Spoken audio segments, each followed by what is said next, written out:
আজ ১লা জুন বাংলার ১৭ই জ্যৈষ্ঠ রবিবার। আজ বাংলার ঘরে ঘরে পালিত হতে চলেছে অরণ্য ষষ্ঠী, যাকে আমরা চলতি কথায় জামাই ষষ্ঠীও বলে থাকি। সন্তান এবং মেয়ে জামাইয়ের মঙ্গল কামনায় এই ব্রত পালন করা হয়।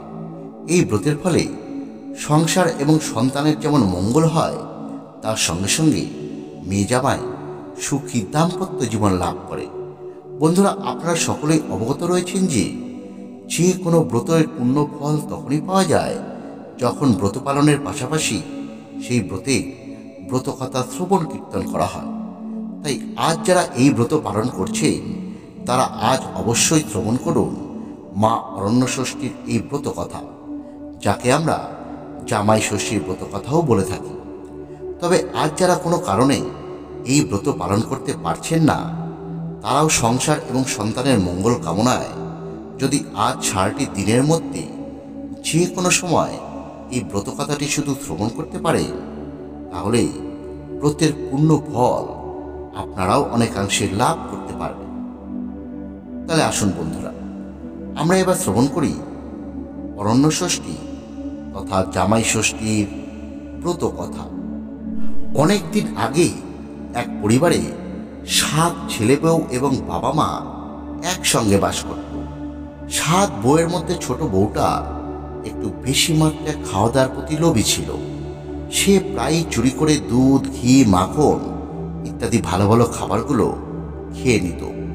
কেউ যদি সেগুলির ব্যাপারে কিছু জানতে চাইতো, তাহলে সে বলতো কালো বিড়ালিটা খেয়েছে। এর ফলে সকলেই সেই কালো বিড়ালিকে মারধর করত। এইভাবে যত দিন যায়, ততই কালো বিড়ালিটার ওপরে মারধরের মাত্রা বেড়ে যেতে থাকে। এমনকি ছোট বউ নিজে খাবারগুলো খেয়ে নিজেই আবার কালো বিড়ালিকে মারত। কিন্তু কেউই জানতো না যে সেই কালো বিড়ালি মা ষষ্ঠীর বাহন ছিল। এইভাবে মার খেতে খেতে সহ্য না করতে পেরে একদিন কালো বিড়ালি মা ষষ্ঠীর কাছে গেল এবং সমস্ত কথা বলল। সঙ্গে একথাও বলল যে সে তার মারের শোধ নেবেই। তারপর বেশ কিছুদিন পর ছোট বউ গর্ভবতী হল। সঠিক সময়ে সে একটি সুন্দর ছেলের জন্ম দিল। সবাই খুব আনন্দিত এই ছেলে হয়েছে বলে। কিন্তু সেদিন রাতের বেলা যখন ছোট বউ একা ছেলে নিয়ে ঘুমোচ্ছে, তখন কালো বিড়ালিটা সেই ছেলেটিকে নিয়ে চলে গেল। কিন্তু একথা কেউই জানতে পারল না। পরের দিন সকালবেলা ছোট বউ তার পাশে ছেলেকে না দেখতে পেয়ে খুব কান্নাকাটি করল। এরপর দিন যায়, ছোট বউ আবার গর্ভবতী হয়, আবারও এক ছেলে হয়, কিন্তু আবার সেই একই ঘটনা ঘটল। এইভাবে বেশ কয়েকবার এই একই ঘটনা ঘটতে যেতে থাকে। ছেলে হয়, কিন্তু রাতের বেলা ছেলেকে কে যেন চুরি করে নিয়ে যায়। এই ঘটনা দেখে পাড়ার সবাই তো হতবাক হয়ে যায় এবং কানাকানি শুরু করে দেয়। কেউ কেউ একথাও বলে এই ছোট বউ নিজেই রাক্ষসী। রাতের বেলা নিজের ছেলেগুলোকে নিজেই খায়, আবার সকালবেলা মায়া কান্না কেঁদে সবাইকে ভুলিয়ে দেয়। ছোট বউয়ের কানে একথা পৌঁছায়, তাতে সে খুবই শোকাহত হয়। তারপর আবার ছোট বউ গর্ভবতী হয়। এবার তার একটা মেয়ে হয়। সে মনে মনে প্রতিজ্ঞা করে যে সে রাতের বেলা ঘুমোবে না, কারণ তার সন্তানগুলো কোথায় যায়, কে নিয়ে যায়, সে সব উদ্ধার করবে। এই কথা ভেবে সে তার মেয়েকে নিয়ে সারা রাত জেগে থাকে। এইভাবে ২-৪ দিন যাওয়ার পর একদিন রাতের বেলা একটু ঘুম ঘুম পায়। সেদিন সবে সে একটু চোখ বুজেছে, এমন সময় সেই কালো বিড়ালি এসে তার মেয়েকে মুখে করে নিয়ে পালাতে গেল। সঙ্গে সঙ্গে তার ঘুম ভেঙে গেল। সে তার হাতের নিজের বালা দিয়ে তাকে ছুঁড়ে মারল। সেই বালার আঘাতে কালো বিড়ালিটার মাথা ফেটে গেল। তবুও কিন্তু সে তার মেয়েকে নিয়ে পালালো। ছোট বউ তার পিছু পিছু গিয়ে দেখল যে একটা বনের মধ্যে বিড়ালিটা ঢুকে গেল। ছোট বউ সেখানে ঢুকল। ঢুকে দেখে যে একটা বট গাছের তলায় মা ষষ্ঠী বসে রয়েছে এবং সেই কালো বিড়ালি গিয়ে নালিশ করছে যে ছোট বউ তার মাথা ফাটিয়েছে, রক্ত বেরোচ্ছে। এবং ছোট বউ আরও দেখল যে মা ষষ্ঠীর চারপাশে অনেকগুলো ছোট ছোট বাচ্চা খেলা করছে। তারপর সে দেখল মা ষষ্ঠী সেই কালো বিড়ালির ফাটা জায়গাতে হাত বুলিয়ে দিল এবং সঙ্গে সঙ্গে তার রক্তপাত বন্ধ হয়ে গেল। তারপর ছোট বউ মা ষষ্ঠীর পায়ে পড়ল, ক্ষমা চাইল এবং তার ছেলেগুলোকে যেন সেই কালো বিড়ালি ছেড়ে দেয় তার জন্য অনুরোধ করল। মা ষষ্ঠী বলল যে না জেনে মা ষষ্ঠীর বাহন সেই কালো বিড়ালির নামে মিথ্যা করে চুরি করে খাওয়ার অপবাদ সে দিয়েছে, তাকে সে মেরেছে, তাই সে অন্যায় করেছে। ফলে এখন তার কেঁদে কোনো লাভ নেই। মা ষষ্ঠী আরও বললেন যে ক্ষমা যদি চাইতেই হয় তাহলে কালো বিড়ালির কাছে ক্ষমা চাইতে হবে। যদি সে মনে করে তবেই তার ছেলেমেয়েগুলোকে সে ফিরিয়ে দেবে। সেই কথা শুনে ছোট বউ কালো বিড়ালি পায়ে পড়ে ক্ষমা চায় এবং কান্নাকাটি করে।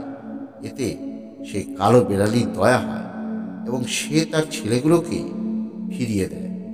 তারপর মা ষষ্ঠী ছোট বউকে বললেন যে পুত্র ও কন্যা নিয়ে বাড়ি ফিরে যাও এবং আর কখনো বিড়ালিকে মারবে না, লাঠি ঝাঁটা তুলবে না এবং মিথ্যা করে দোষ দেবে না।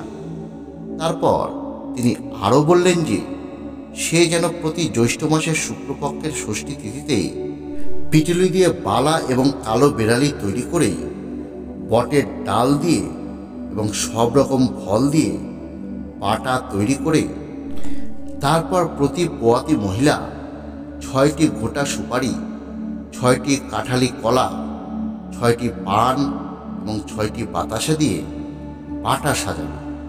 তারপরে মা ষষ্ঠীকে পুজো দিয়ে তেল, হলুদ, ডাবের জল দিয়ে বটের ডালকে ধোয়াতে হবে।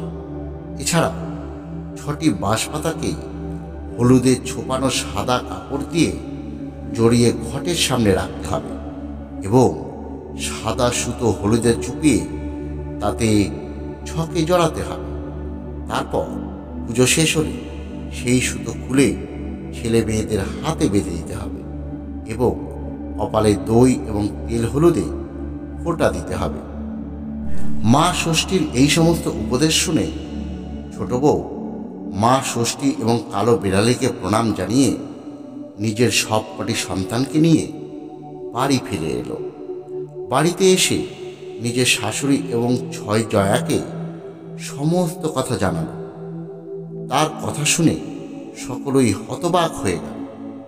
ছোট বউ ছাড়া এতদিন অন্য কোনো বউদের কোনো সন্তানাদি হয়নি। তারপর তাদের মঙ্গল হেতু ছোট বউ জ্যৈষ্ঠ মাসের শুক্লপক্ষের তিথিতে মা ষষ্ঠীর পুজো দিল। তার কিছুদিনের মধ্যেই সব বউগুলি গর্ভবতী হল এবং সবাই সন্তান জন্ম দিল। সকলেই চরম আনন্দিত হল এবং তারপর থেকে সবাই মিলে খুব ঘটা করে মা ষষ্ঠীর পুজোয় উদ্যোগী হলো এবং পুজোও করল। মা ষষ্ঠীর দয়াতে তাদের সুখ শান্তি সব কিছুই বেড়ে গেল। তারপর দিন যেতে লাগলো। ছোট বউ তার ছেলেদের বিয়ে দিল, মেয়েকেও ভালো বাড়িতে বিয়ে দিল। তারপরে জামাই ষষ্ঠীর দিন জামাইকে বাড়িতে আমন্ত্রণ করে ছেলেদের মতো করে তেল, হলুদ, দইয়ের ফোঁটা দিল এবং আম, জাম, বিভিন্ন ফলের বাটা সাজিয়ে তাও তাকে দিল। এরপর থেকে মা ষষ্ঠীর দয়াতে তাদের ধন ঐশ্বর্য আরও বেড়ে গেল। ছড়িয়ে পড়ল ছোট বউয়ের পুজোর ঘটনা। তারপর ক্রমশ দিকে দিকে প্রচারিত এবং প্রসারিত হলো মা ষষ্ঠীর পুজো।